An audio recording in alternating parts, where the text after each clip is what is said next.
I just posted a video documenting my trip to see the Boxable exhibit over at the International Builders Show in Las Vegas. In that video, I shared a tour of the two-story model home that Boxable showcased at the event in order to show consumers and investors what could be possible in the future with their innovative building technology. I also shared snippets of my interview with co-founder and CEO of Boxable, Paolo Tiramani, and I asked you guys if you'd like to see the full interview in a separate video. After receiving quite a few comments requesting that I post the full interview, I am finally sharing it with you today. Feel free to watch like normal or listen to it like you would to a podcast. Without any further ado, here is Paolo Tiramani. Is this Boxable's first year doing IBS?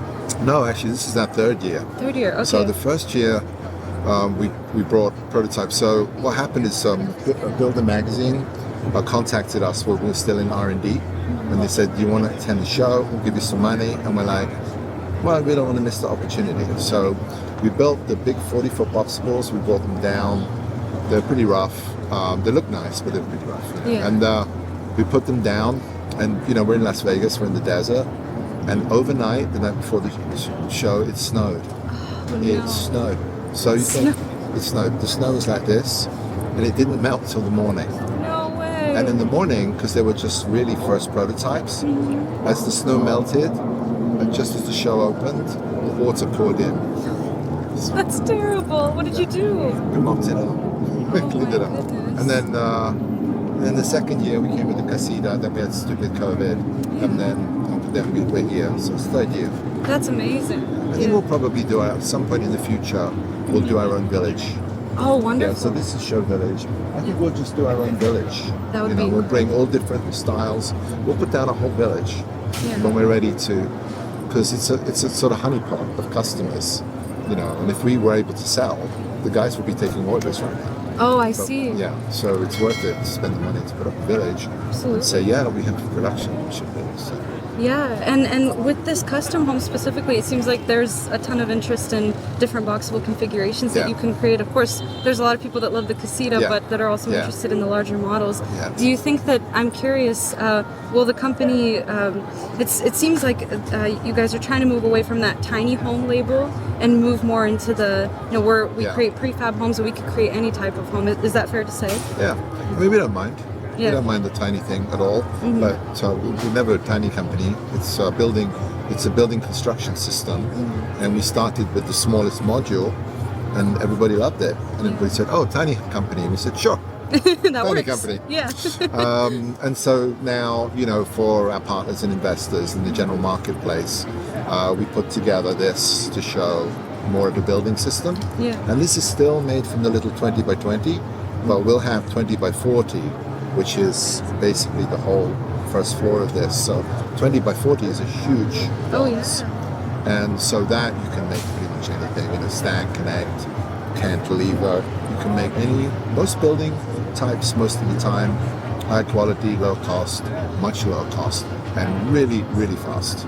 We're not fixing anything if we're not really, really fast. I am curious myself, and I also had a bunch of people ask me, how do they connect? So you said it's the casita units that are connecting to create this home. Like, what is the connection between them? So everything is on a grid, like the Lego has the blocks. So if you think about the Legos, the way they go together, they go together completely together, and the one on top you can put in between, right? Okay. Right? Like a little pyramid. Yeah. And it's just the same here. And everything is on a grid. So instead of the Lego bumps, we have a grid line every 57 inches. So any window can become a door, any door can become a window. So you can put them together like this, you can put them together like this. So there's a massive amount of architectural freedom, and they just push together. Yeah. And that's it. So there's no real rocket science there. That's amazing. And if you push them together, there's nothing can live in there. I mean, the homes are concrete, steel, and insulation. There's nothing to rot, there's nothing to eat for the animals, there's nothing. Yeah. So we push them together and no bugs. That's so good to know. We were talking to some folks at the factories the other day, and we were asking a lot of questions about how would it hold up in a wetter climate, because we live in the Pacific Northwest, and a lot of people were curious with rain and snow. Is there an issue, or could there be an issue with mold or anything like that? But it sounds like the building materials are resistant against it. Yeah, for sure. I mean, So we try to make them everything proof, bug-proof, waterproof, flame retardant. Nothing is flame-proof. You put it in the sun, it's burning up, right? So nothing flame retardant. And the only thing, so whether if you're living in a cold part of the world, basically it's like a thermos where you drink hot coffee. It keeps you warm. And if you're living in the hot part of the world, it's like an igloo cooler. Pull out a cold beer. It's really a thermal battery. It just doesn't transmit heat or cold well, which keeps you insulated. So that all works. The interior has metal strapping, which is invisible. It's in the walls, so it's hurricane rated with that internal. There's a lot of technology in the walls, so hurricane rated, which is pretty cool. And then the only thing that's left is the roof pitch. So out here, it's nice. Don't need it, yeah. You can have a very low roof pitch in New Hampshire or Finland or somewhere. You need a high roof pitch. So that's the only variable is the roof pitch. And also when you put boxes together and you get gable ends, it gets complicated. So that also puts a foot into architectural style. So we're architecturally neutral, right? Unless you're an igloo. No. Unless you're an Eskimo. Okay, there we go. I've never seen a human igloo. Unless you're an Eskimo living in an igloo and it's round, you're living in a square rectilinear structure. Doesn't matter anywhere in the world. So we said, let's be architecturally neutral. Let's make everything solid, everything to code, everything work. And then we call what we put on the outside dress up or gingerbread. Yeah. So then you can dial in your architectural style afterwards. And a big part of that is the roof. So I see. Yeah, so the roof we will do probably with third parties. We'll do all the engineering and a checkout. You can click the roof. If you need a roof, you can pick your roof, and it'll ship separately from the third party. I see. So we'll take care of it. That's really good to learn about and hear about right now, because it sounds like the roof, everything else made a lot of sense to folks, but it sounds like the roof is where there was some confusion. And even when we were up here, we were looking at it, trying to figure out, okay, how does this work? But I remember learning that you can do a pitched roof, but you're saying that it would have to be with a third party. Yeah, but we would engineer it. We would just stay focused on high volume home manufacturing. Okay. And where we use smaller third parties, really just really a competitive advantage for us, because there's a world full of companies like that. And when you think of Boxable as a building system, why would we put a roof on every one, right? And the goal is that we will be able to put one on top of another 5 high. Yeah. So, and those 5, they only need one roof on top. Right. They don't need a roof everywhere. Right. So it doesn't make sense to focus on that so much with the initial units. Yeah. That makes sense. Our goal is to focus on massive high-speed production, a home coming off the production line every 60 seconds. Every single minute, one home comes off the line.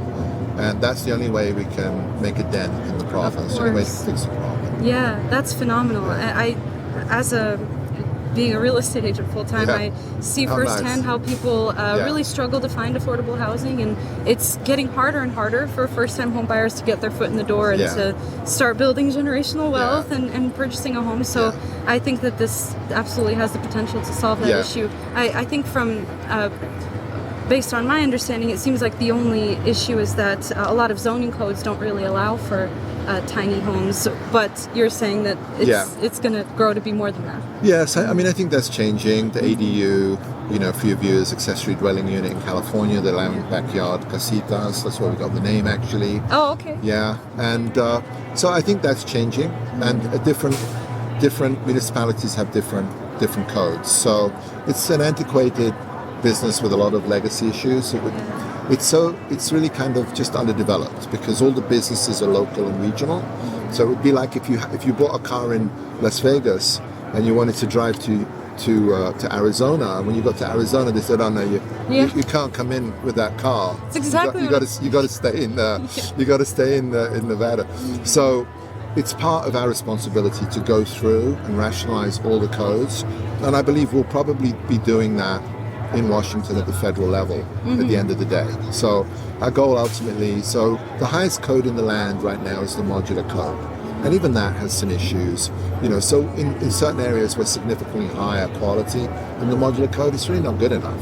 So we will write our own code, and it'll take a few years, and then hopefully implement it at the national level, which will be a Boxable building code. So you can drive your Boxable from Nevada to Arizona. Not that you really drive it anyway. 'Cause You're just going to live in it. Yeah. So. That's amazing. That's amazing that you're mentioning that it could be on the national level, because we'd been told, and I just learned this yesterday, that the folks living in Nevada, Arizona, and California will be the first that can receive casitas based on the codes, building codes in those areas. But for other states, there would have to be more licensing involved before we can get the homes. But if you can implement it on a national level, hopefully that'll expedite that process. It will, but before that, we would still have to grind through all 50 states, and we'll pick up momentum. And they do like us, because if you're a civil servant working for your state, your job is to help the people in your state, not to put up roadblocks. Right, exactly. So I'll give you one example.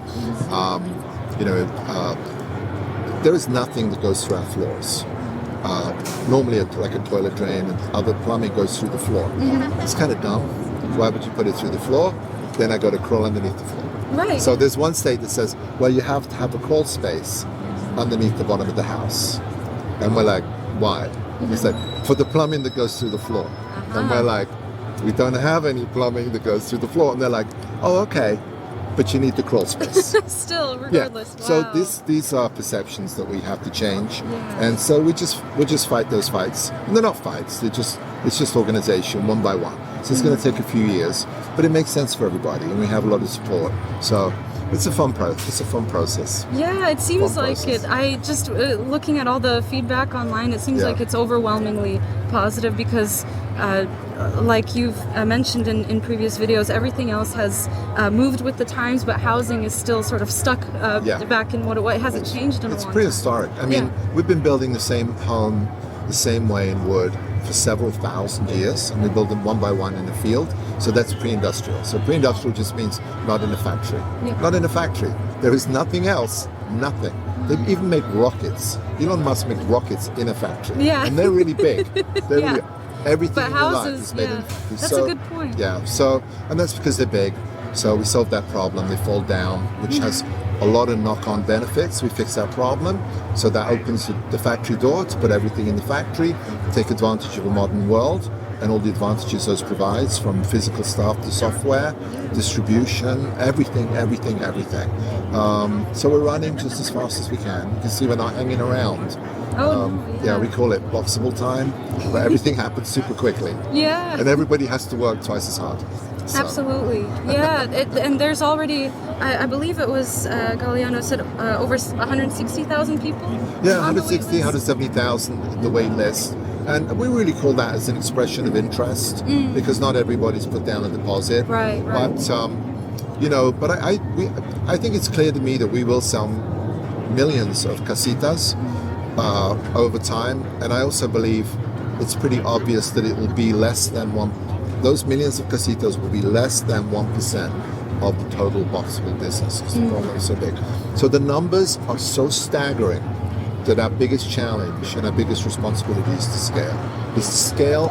To find really amazingly brilliant people to help us scale. We don't have anybody from the building construction industry. There's lots of smart people in the building construction. We have none of them in the factory. Not because they've been banned or anything, just because we have aerospace engineers, we have guys from Daimler Chrysler, we have guys from Boeing, we have guys from Tesla. We don't have anybody from the building construction industry, because we're making an automotive style production line for very, very high quality and fast throughput. It has nothing to do with building construction. And the building materials and everything we use also has really kind of nothing to do with building construction. We don't make the walls the same way, because we're not out in the field, that we're limited by what a guy can pick up. We're in a factory. We have big machines to pick up big things, so we can make things completely differently. So there's very little in common with traditional building. I see. That makes a lot of sense. And you mentioned scaling. With the two factories that you have right now, it sounds like once Factory 2 is operational, that'll really help increase production. I believe they mentioned from 2 homes at a time to 8 to 10 homes at a time. So right now we have 300,000 square feet. Breaking news. We might be picking up another 100 or so very quickly. Oh, amazing. But don't hold me to that. Okay. But that doesn't do it. I don't know how much we'll be able to put out from that. Right now we're doing, as you pointed out, every 4 hours we make a home. But we're just doing one shift until we figure out exactly how to make them. I think by the end of this year, it'll be down to 20, 30 minutes. And we will go from 2 to 3 shifts. So that just means instead of working 8 hours a day, we'll do 3 8-hour blocks. So we'll triple productivity there. So I don't know what that adds up. Is it 5, 7, 8,000 homes? So it sounds like a lot.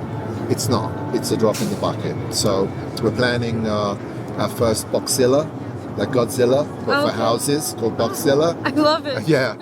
And we're starting with somewhere between 1 and 2 million square feet. We're site planning for 6 million square feet, which is humongous. That's that's up there with the largest factories in the world. And still that would only be a regional factory. So that's how we're going to scale, with repeatability and scale. And then when we go overseas, we'll franchise. So the factory that we're designing and developing now, with all the equipment down to how far one person has to walk from here to here to pick something up, is all getting organized in the next year or two. We'll probably get 85% of it done in 18 months. And then that factory is a product with a bow on it. That factory is a product, and it's the product that makes the product. Right. So that factory product then is franchisable.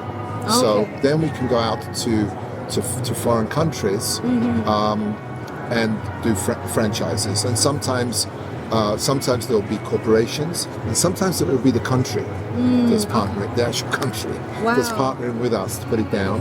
And we will hold their hand with everything. It'll be a product system. There'll be no learning. Okay. It's just like McDonald's. Amazing. When the McDonald's franchisee, buys a McDonald's franchise, they get everything. Yeah. They get Ronald McDonald's. Yeah. They get the signage. They get the equipment. They get the raw materials. They get the French fries, and they get the frying machine. Everything is done. They just have to be fantastic at making. So it's even though we appear from the outside to be scaling very, very quickly, we're still building the basement before the house comes out of the ground. Yeah. If I could make a horrible analogy about our business. So once we come out of the ground and we've got that product, which is the factory, figured out, and we can franchise, that's an explosion. Then we can do 10 factories at a time, 10 countries at a time, and have a lot of commonality where everybody understands the system. But the customers in those countries are getting homes custom to them. It's not one size fits all. We're taking care of the heavy lifting of all of the infrastructure that the individual countries have. And we have a big country with different regional tastes. It's very important that the customer gets what they want. They get the style they want, the windows they want, the bedroom size they want. Of course. This is the most important thing. So we're sort of engineered to provide that, to provide mass customization. Mass customization. I love that. That's so interesting that it's actually going to be a franchise, so that'll hopefully, like you said, it'll result in exponential growth. If you think of, if you stick with McDonald's, you go to McDonald's, you go to Italy, and they have espresso, and it's all fantastic and super fancy and Italian. There's no espresso bar in McDonald's here because it's not a thing. Right. Or if you go to Southeast Asia, Thailand or China, and the chicken, how do I know this? Maybe I've eaten at McDonald's in foreign countries, but whatever. Let's just forget about that. The chicken is spicy, So foreign country, foreign land, foreign rules, foreign tastes, foreign laws. So we will partner to get rid of to minimize all of those problems, and to have that franchise factory help us dial in the product that the customers are going to love in their own country. Right. Yeah. Okay. So you're providing sort of the base, and then they can, like you said, customize on top of that. That's amazing. Yeah. That's amazing. And so we've talked about factories. I was also curious, with land being one of the biggest barriers of entry to these homes currently for people, do you think that creating large tiny home communities is in the future for Boxable at all? Yeah, for sure. So we have REIT, R-E-I-T. We have a REIT program. So it's definitely part of our business model to partner with large developers and put up communities together. So we'll be doing dozens and dozens of REITs. We'll have a very large development business, putting up communities. And we're exploring, for example, just up the line here in Mesquite. And we're not building this beautiful 3-bedroom right today. We're building the casita, which is just a studio home. But so we're looking at a few hundred acres, whatever it is, and we can do it in tranches, or we can do it in stages. So we can begin those larger developments now, where phase 1 can be casitas, but then we can also backfill a second and a third tranche in that community. 1 bedroom, 2 bedroom, 3 bedroom, 4 bedroom. I see. Okay, so just we can like get the started big now. builders do it now, Yeah, like just, D.R. yeah. Horton and their REITs. And any large developers, feel free to reach out to us to get priority service because it's a partnership. So so we are definitely developers as well. It makes sense from a business point of view. Absolutely. Yeah. Awesome. Well, thank you. I had so many questions for you, and I appreciate you answering them all. I had one last question that I just am personally curious. So I know that Galliano is your son, correct? I know. What the fuck? Do we swear on here? Yes, that's fine. I was curious. I mean, you've built something wildly successful. Yeah. How has the experience been working with somebody that's so close to you? Do you feel that has helped you in creating this massive success? Yeah, it absolutely wouldn't happen without him. So the story there is, so I've been an entrepreneur my whole life, just more on the creative side. And Galliano's also been an entrepreneur. He's had a very large marijuana farm. He had a large Bitcoin arbitrage business. So he is a serial entrepreneur. And so I get actually a little bit defensive, when people think, because, the father and son, it's like, people look, it's like, well, the son, But so I get defensive. He could care less. I'm like, no, that's not how it is. And the fact is, he is a serial entrepreneur. So we decided to do this together, and I think that there's jeopardy there with family, because family can become sometimes not respectful with each other. Familiarity breeds contempt. So right. I think we respect each other tremendously, and I also think that the respect has to begin from the father to the son. Right? I think it has to begin that way, and Lord knows he deserves it. I never take him for granted, and I never tell him what to do. I never tell him anything. We are full-on partners, and then that begets mutual respect. And we have a very respectful relationship, and we disagree, and we work it out. We disagree, and we work it out. It's really interesting. And on many, many things, especially in business, he schools me. Okay. He's teaching me. He's teaching me like how things work. And he's obviously a lot younger, and it's wonderful. It's a pleasure. He's obviously, a stone cold genius. I mean, he is. I mean, I'm not just saying that because it's mine. He has a. It's evident. Absolutely. Yeah, he has a brilliant mind, and he can turn it to anything. So, we're doing this together. He can do anything, and it's remarkable. So this is the biggest thing we could both think of doing. So let's do it together. So yeah, it's just a wonderful cherry on the top. It's gravy. And then, of course, because it's family, the level of trust is deeper. I don't have a business partner that I'm concerned about. Right. Why can I be concerned about my son? The trust is very, very deep. Yeah, and it's just, and at the end of the day, you can't manufacture it. It's just, it either works or it doesn't. Right. And it's just dumb luck. You need everything, and you need luck. You need to be ready, you need to be prepared, and then you need 2 more things. You need timing, and you need luck on top. And we've been fortunate enough to have timing and luck with Boxable, as well as doing all the preparation and the hard work. Of course. And yeah, it's pretty exciting. Perfect recipe. Yeah. Yes, it's a recipe. You're right. We're making a cake. So. I mean, from the outside looking in, that's what it looks like. It looks like you have an incredible bond, and you're both amazing at what you do, both on the building side and the marketing side. Yeah. Everything is just working so beautifully, and I feel incredibly honored to be here and to get to witness it firsthand and to just be a part of it. I feel like this is the future of housing, and I can't thank you enough for sitting down and doing this with me. You've been amazing, and I appreciate you taking the time. Thank you. It's been a pleasure having you. Yeah. All right, we're out. I hope you enjoyed our interview and were able to receive some answers to your Boxable related questions after listening to our conversation. If you'd like to reach out to Boxable directly to request more information or ask any further questions, I included all their contact info in the description box below. Thank you so much for watching. I can't wait to see you again soon for a new video. Bye.